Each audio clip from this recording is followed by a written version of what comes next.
We all share the exact same brilliant dream, right? I mean, an AI assistant that just effortlessly handles all our daily busy work, scheduling meetings, sorting out endless emails, seamlessly managing our digital lives while we get to focus on the big picture. But then there's the nightmare. You wake up to find your totally autonomous AI accidentally emailed a highly inappropriate meme to your boss instead of the Q3 expense report. No way, right? Welcome to our explainer. Today we're diving deep into the actual engineering behind AI agents. We're going to see exactly how top tech companies are building systems that are, well, incredibly smart, but more importantly, absolutely incredibly safe. Okay, so the ultimate engineering challenge of our time essentially boils down to this. How on earth do you give an AI enough power to actually be useful without letting it completely ruin your life? The goal is to maximize successful, correct task completion with minimal user effort while never taking unauthorized or harmful, irreversible actions. It's a massive, massive tightrope walk. You want the success, but you absolutely cannot have it going rogue. So we're faced with this huge trade-off. On one side, you have full autonomy. It's incredibly convenient, sure, but the risk of a costly, totally irreversible mistake, like, say, sending the wrong email to a very important client, is sky high. On the flip side, we have full confirmation. Now, this is 100% safe, absolutely. But if you have to manually click approve on every single tiny step the AI takes, it's just so tedious. Honestly, it completely defeats the purpose of having an assistant in the first place. The real magic? It lies in finding that absolute sweet spot right in the middle. To find that sweet spot, here's our roadmap for today. We'll kick things off with the AI agent dream. Then look at the core architecture loop, followed by permissions and safety nets. After that, we'll explore handling real-world failures, and finally, wrap up with earning autonomy over time. Let's dive right in. Section 1. The AI Agent Dream, setting up those baseline expectations. Now, what exactly are the baseline expectations when we hand over the keys to an AI? Well, think of a task-completing AI agent as a newly hired intern. You wouldn't just hand a day one intern the corporate credit card and say, hey, go wild, right? That'd be crazy. They have to prove their reliability first. They need to show they actually understand the rules before they earn the ability to take actions that simply can't be undone. The system architecture has to treat the AI the exact same way. Section 2. The core architecture loop. Let's look under the hood.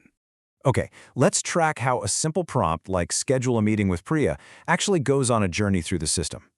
First, it hits step 1, the planner. This is the large language model actually figuring out the steps.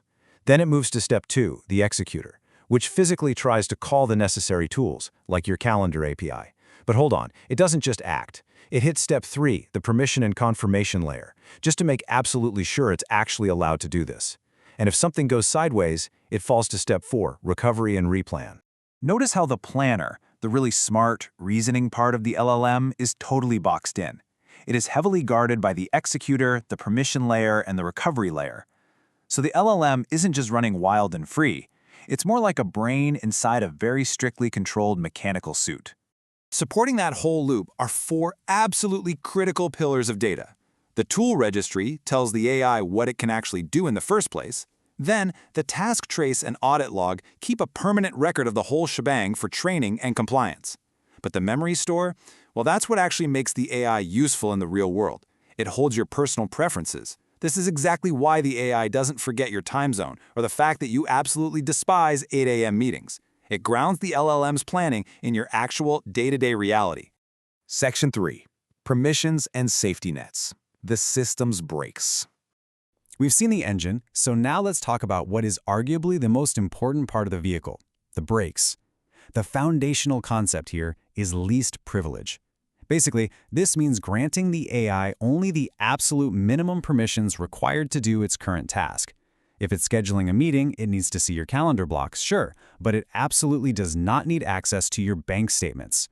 This is the direct, literal engineering solution to that very real anxiety we all have about an AI unnecessarily snooping through our private emails. Here's a crucial expert tip.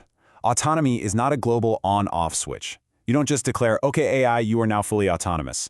Instead, autonomy is carefully calibrated per action type, based strictly on risk and reversibility. Having the AI read an email, well, that's low risk. It can do that autonomously.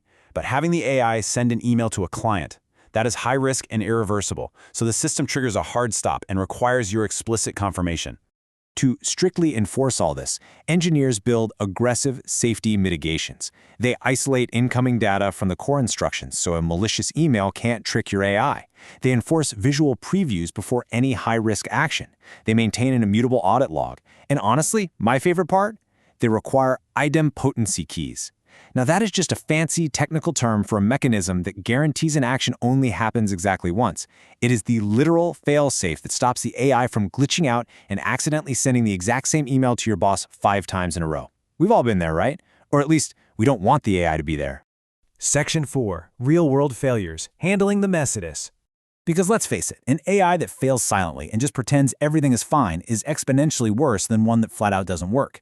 To fix this, engineers rely on strict mitigations. If someone tries to hack the AI with a prompt injection, the system relies on data isolation. If an API tool fails, it has an automatic retry fallback ready to go. And in an infinite loop scenario, where the AI gets confused and literally just keeps planning forever, the system imposes a step budget. The second the AI hits that budget limit, the system pulls the plug and asks the human for help. Now, all of these mitigations feed into another massive trade-off. You might be thinking, well, just let the AI think for as long as it needs to get the task right. But actually, longer agent loops with endless self-reflection raise costs, they cause frustrating lag, and critically, they increase the chance of a compounding error. If the AI makes a tiny mistake in step 1 and then is allowed to run for 50 more steps without checking in, that error snowballs into a massive catastrophic failure. This is exactly why evaluating these systems is incredibly tough. You can't just ask the LLM if it did a good job. I mean, they're notoriously confident even when they are totally wrong. Instead, you have to rigorously evaluate the AI in a sandboxed environment with deterministic checks. What that means is, you actually check the sandbox database to see if the calendar event truly exists at the right time, rather than just taking the AI's word for it.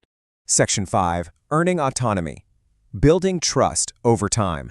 So how exactly do we get from a heavily supervised system to a genuinely trusted partner? Well, it's a very structured evolution. These systems usually start out as a slightly clunky MVP, where you basically have to hold its hand and confirm every single step. Then it graduates to V1, utilizing the whole plan, execute, reflect loop we talked about. Eventually it reaches V2, where it actually learns your personal autonomy calibration based on your past approvals. And finally, it hits an advanced state, acting proactively as a true assistant with its own hierarchical subagents handling complex workflows seamlessly. But to reach that advanced stage, autonomy absolutely must be earned gradually. It is all about building trust. If an AI is granted premature autonomy and makes just one single irreversible mistake, say it deletes an important document or sends a rude email, the user's trust is literally lost forever, and for sure, they're just going to turn the tool off completely. So, I'll leave you with this final, rather provocative thought. As these underlying language models get exponentially smarter and faster every few months, is the true bottleneck to a fully automated future actually their technical reasoning capabilities?